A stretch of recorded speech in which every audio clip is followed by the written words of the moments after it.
Berikutnya adalah mengenai kegiatan sosial dan personal kehidupan sehari-hari manusia.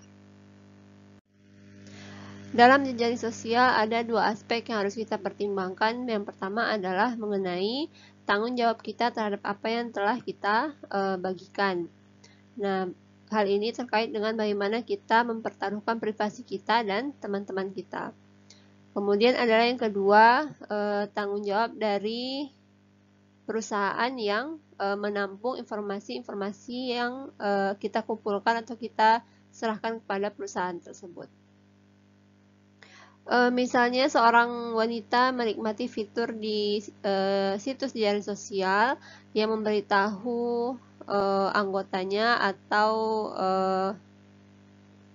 member dari sosial media tersebut, anggota mana yang membaca profilnya. Tetapi kemudian dia terkejut dan kesal karena ada orang-orang yang profilnya dia baca, tahu bahwa dia membacanya. Nah, kejadian ini menggambarkan fenomena umum, yaitu orang sering menginginkan informasi tentang orang lain, tetapi mereka tidak menginginkan orang lain memiliki akses ke jenis informasi yang sama tentang diri mereka sendiri. Contoh lainnya adalah misalnya seorang siswa SMA memasang foto dirinya dalam pakaian yang tidak senonoh di Facebook, kemudian ada orang yang menggunakan foto dan nama siswa tersebut dalam sebuah seminar, sebuah webinar komunitas sebagai bahan edukasi untuk mendesak orang-orang supaya berhati-hati dengan apa yang mereka posting. Nah, siswa itu menjadi kesal dan dia bilang bahwa dia percaya bahwa dia berpikiran bahwa hanya temannya saja yang bisa melihat foto tersebut. Nah, kedua kejadian ini mengingatkan kita bahwa sebagian orang tidak mengetahui atau memahami atau cukup berpikir tentang kebijakan berbagi informasi untuk membuat keputusan yang baik tentang apa yang harus dilakukan di dunia maya. Banyak anak muda memposting opini, gosip, dan juga gambar yang disukai oleh teman-temannya. Postingan mereka ini bisa jadi dapat menyebabkan masalah jika misalnya orang tua, keluarga, calon majikan atau agen penegak hukum atau orang lain jika mereka melihatnya. Nah, misalnya saja seseorang membagikan permasalahan rumah tangganya kepada teman-temannya dan hanya berpikir bahwa teman-temannya lah yang melihat postingan tersebut. Namun padahal masih banyak pihak lain yang melihat foto tersebut, misalnya keluarganya, kemudian pihak tempat kerjanya, dan masih banyak lagi. Kemudian kejadian lainnya adalah ketika orang-orang mencoba membersihkan profil online mereka sebelum mereka memulai mencari kerja, dan mereka mengalami kesulitan untuk menghilangkan postingan yang entah itu memalukan, entah itu tentang permasalahan. Nah, mereka mengalami kesulitan.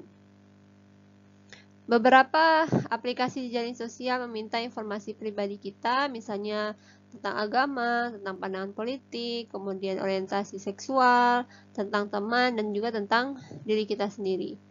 Nah, banyak individu, politisi,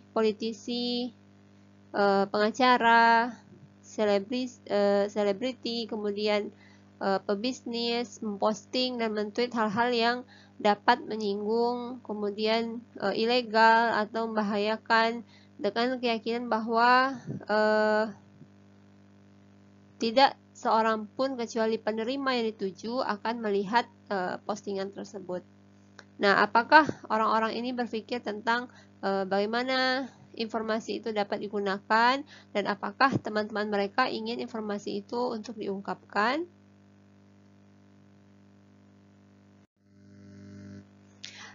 Facebook secara teratur memperkenalkan layanan baru dan juga cara baru untuk berbagi dengan teman dan tetap mengikuti perkembangan aktivitas teman mereka tersebut.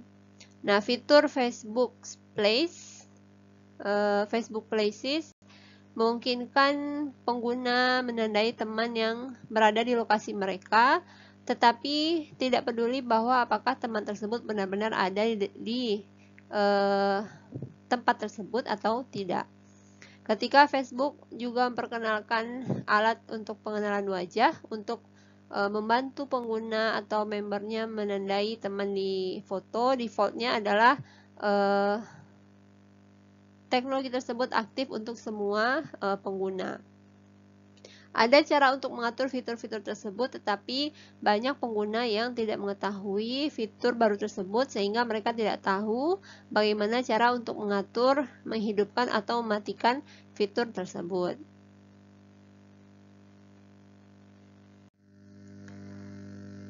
Pada saat ini, banyak orang yang telah terbiasa untuk mempunyai banyak device seperti komputer desktop, laptop atau tablet, pembaca e-book, smartphone, fitness monitor, dan lain sebagainya yang manfaatnya bertambah dan terus bertambah besar ketika adanya sinkronisasi yang bisa dilakukan antar berbagai device tersebut.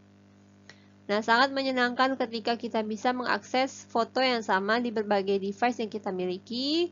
Kemudian kita bisa mengakses jadwal yang diatur di kalender yang dapat dilihat di berbagai device. Dan masih banyak lagi manfaat lainnya yang didapatkan dari fitur berbagi data, di mana data yang kita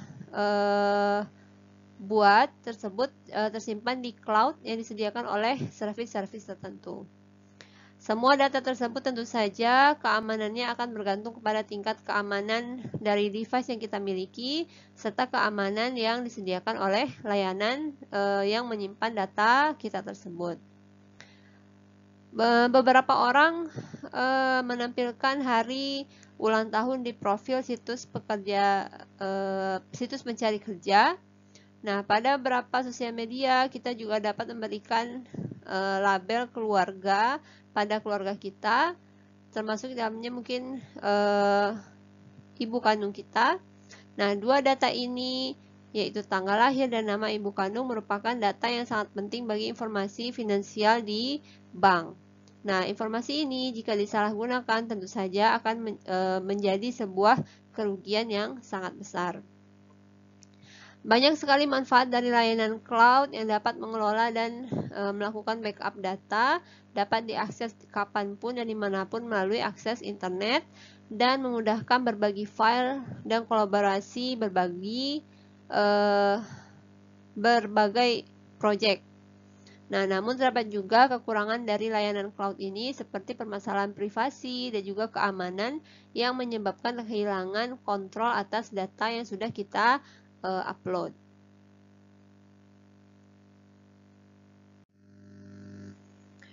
Kemudian ada Global Positioning Systems atau GPS, kemudian mobile phone, ada radio frequency identification RFID, dan teknologi serta device lainnya yang memungkinkan adanya berbagai aplikasi berbasis lokasi, yaitu komputer dan layanan komunikasi yang tahu lokasi seseorang atau objek secara real time. Nah, dengan adanya smartphone dengan berbagai aplikasinya, tentu saja ia datang dengan banyak manfaat dan juga banyak resiko. Di masa depan atau mungkin juga saat ini sudah ada aplikasi di mana kita dapat mencari lokasi berdasarkan nomor identitas mereka, atau mungkin akan ada aplikasi di mana kita bisa melakukan scanning pada suatu lokasi dan dapat mengidentifikasi wajah-wajah yang ada pada lokasi tersebut dengan menggunakan face recognition. Dan tentu saja aplikasi ini akan menjadi incaran bagi entah itu penguntit dan juga pemerintah, pesaing bisnis, atau orang lain yang memiliki background yang berbeda dengan kita. Misalnya perbedaan agama, perbedaan politik, dan perbedaan latar belakang lainnya. Aplikasi pelacakan lokasi ini dapat mempelajari tingkah laku dari konsumen di dalam sebuah fasilitas, misalnya seperti toko dan juga di taman misalnya. Nah, aplikasi juga digunakan untuk menganalisa pola pergerakan manusia di sebuah fasilitas sehingga dapat merencanakan fasilitas yang lebih baik atau layout yang lebih baik di masa yang akan datang, atau untuk mengetahui seberapa lama orang-orang menghabiskan waktu di dalam suatu ruangan atau menunggu di sebuah wahana.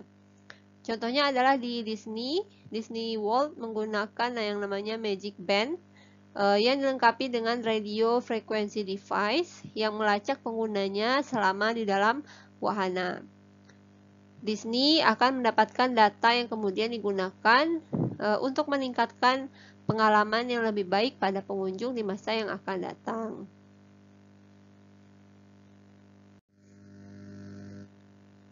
Berbagai teknologi dapat membantu orang tua untuk mengetahui lokasi anak mereka. Layanan pada telepon genggam misalnya memungkinkan orang tua untuk melacak keberadaan anak mereka melalui smartphone orang tua dan device yang mungkin akan diinstal di mobil misalnya, sehingga orang tua akan tahu bahwa akan tahu seberapa cepat anaknya mengendarai mobil dan kemana anak mereka tersebut mengendarai mobil tersebut. Nah, melacak keberadaan anak dapat meningkatkan keselamatan, namun ada berbagai pertanyaan yang muncul dalam kasus ini. Misalnya, pada usia berapa aktivitas tracking menjadi sebuah invasi bagi anak? Kemudian, apakah orang tua perlu memberitahu anaknya mengenai device pelacakan yang digunakan misalnya? Atau apakah ada persetujuan kepada anak untuk menggunakan device ini, karena mengingat bahwa persetujuan merupakan prinsip dasar pada usia dewasa. Kemudian pada usia berapakah persetujuan ini berlaku pada anak, dan apakah aktivitas tracking ini akan memperlambat perkembangan tanggung jawab pada anak.